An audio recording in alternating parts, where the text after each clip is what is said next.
दादरी में बिना अनुमति पंचायत करने जा रहे लोगों को रोकने के बाद पुलिस पर पथराव करने वाले 22 लोगों को जेल भेजने के मामले में BJP MLA Nand Kishore Gujjar ADG Meerut zone Bhanu Bhaskar और एसएसपी डॉक्टर विपिन ताड़ा से मिले।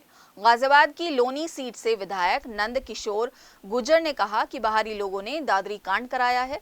लोकल लोग तो ज्ञापन देना चाहते थे, इसलिए सभी को रिहा किया जाए और इसकी निष्पक्ष जांच कराई जाए।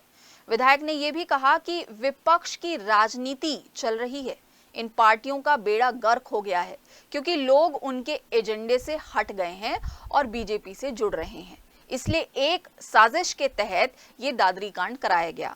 उन्होंने इस मामले में निष्पक्ष जांच करने और जेल गए लोगों को रिहा करने की मांग की। इस मौके पर गुज्जर परिसंघ के संयोजक संजीव प्रधान, पिंकल गुज्जर, प्रवीण प्रधान, नरेश गुज्जर, विनोद चेयरमैन और अहलकाल नागर भी मौजूद रहे। बहुत दुखद है कि हम लोग आज देश चौथे नंबर की आर्थिक महाशक्ति बना है। माननीय प्रधानमंत्री जी पूरे सनातन को लेकर के चल रहे हैं और उस समय में हम लोगों का आपस में जातीय विद्वेष करना एक सोची समझी राजनीति है।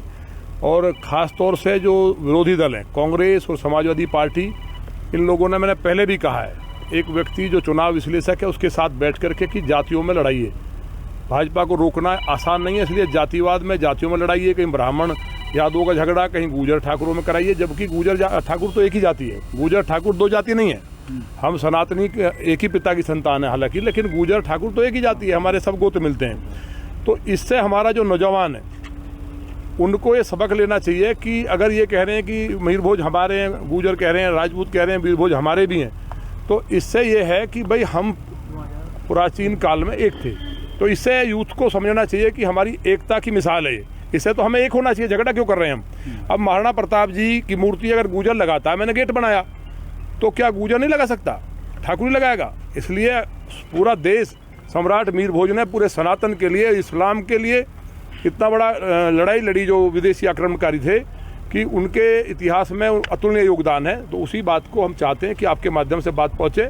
और एडीजी साहब ने भी कहा है कि जो एडीजी साहब ने भी यही कहा, आश्वासन दिया है कि जो वहाँ पे ज्ञापन देने चाह रहे थे, कुछ लोगों ने वहाँ पत्थर फेंके हैं, वो एक बड़ी साजिश है। वहाँ के लोग कोई हिंसा नहीं करना चाहता था, कई लोग उसमें बच्चे ऐसे जो था नहीं उस टाइम। तो पूरी जांच करके मदद हो और जो लोग यहाँ माहौल बिगाड़ना चाहते हैं, इंटेलिजेंस के पास कुछ इनपुट्स हैं, उन पे कार्रवाई हो। और वो मेरे समाज के लोग नहीं हो सकते। गुजर कभी भी पुलिस के ऊपर पथराव नहीं कर सकता, देश की संपत्ति को नुकसान नहीं कर सकता।